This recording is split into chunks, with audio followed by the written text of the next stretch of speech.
Hey, we're here after practice walkthrough Thursday at Mankato. We're here with fullback Zach Line. Zach, 3 years ago it seemed like you were adjusting to a position. Now you're darn near all-pro status.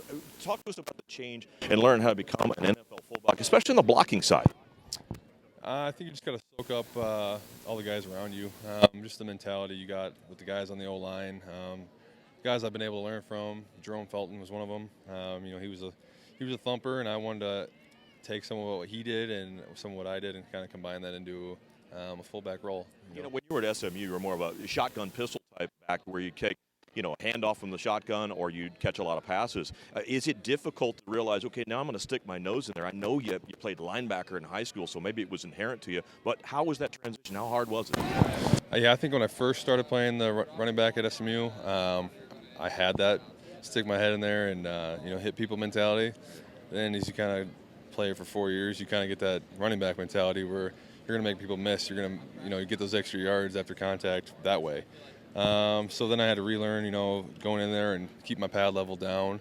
Was probably my main problem, was just playing a little too high. Yeah. But when I had the ball in my hand, I played low. So it was just I had to learn to play without the ball in my hand and play low.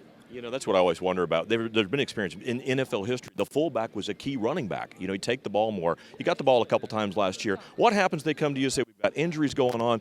Hey, Zach, we need to carry it 15 times. Look forward to that? Yeah, absolutely. I think every spring when I come in, they say, know both roles. You got to know both sides. Because even when we're in there, with Adrian, if he gets banged up or something and he's not thinking right on a play, I can turn around and tell him what he has, if we're in there together. So I think that's something that he appreciates sometimes me doing, just reminding him on certain things, certain protections we have, and he does the same for me. Okay. And you get those 15 carries. Are we looking at 60 yards? Are we looking at 120? I don't know. I mean, 15 carries? Yeah. 120? I don't know. Hoping at per carry, you're thinking? Yeah. No, not per carry, because then you're running past the end zones on us. Absolutely. That's the old Miami, the old U. That's right. But one of the things on that, on the running is I've seen you run downhill. When you get going, you put your pads on, especially the blocking you've learned. You would certainly push somebody back. And I'm curious, it's not about straight speed for you. You're kind of slippery. Are those moves that are natural? Or do you practice them kind of slip away from people on pass catches?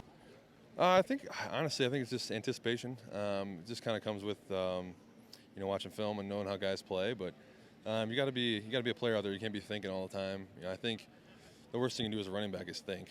So when I see flow going across, I'm going to try to keep that flow going that way and then take it back.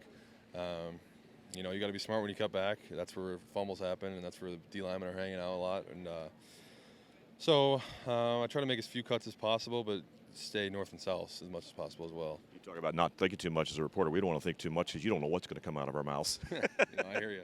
Well, one of the things you guys have, and people at home always say, I always want to be a pro athlete. It's hard to do, but you are one. But you probably always thought about what was the career either after football, or if I didn't make football, what was it going to do? What was your second career choice besides football? I had one. I always wanted to get into helping players get to the next level, kind of like the college level. So high school to college, because I felt like there was a little bit of a disconnect between smaller conferences like I was in high school. I didn't get the attention that other guys on my team did that I thought we deserved. So I always wanted to kind of, somehow help that out. I just want to open up a gym maybe and help push films out. And it seems like nowadays it's easier with the online media and online portals you can put your film into. But that wasn't available when I was a senior. So maybe I'll have to find something else. Yeah, at least you were the path for your brother Prescott so he could get into SMU as well. Well, I think he did a good job in high school, and every level he's gotten to, he's done a good job of either surpassing my records or getting really close. So he's doing just fine. I think he paved his own way. Well, when you talk about records, if he gets close to your records, be honest, how much brother rivalry is there? Do you want him to beat your records, or secretly you want to keep them yourself? You always want him, but then in high school, when he blows by him game 4 or 5, you're like, all right, I guess it wasn't a good record anyway, And he was Mr. Michigan in high school, so he was the guy that year. But he's at Michigan State now, so he's going to be playing fullback, and I think he's really liking it. But you were a wrestler; you could pin him down, right? He was a good wrestler too. Oh man, it's all going against you. Yeah, when we wrestled at the house, my mom would start screaming and yelling because she didn't want the house to fall down. Yeah, they don't care about your health; they just care about what you break in the house, right? Exactly. We broke enough stuff around her kitchen. She said, "If you're gonna wrestle, you got to go outside." Absolutely. Well, listen, we appreciate you stopping by. Wish you greatest success in 2016. Thank you. Appreciate From it. Vikings Training Camp, I'm Tom Moore with Zach Line.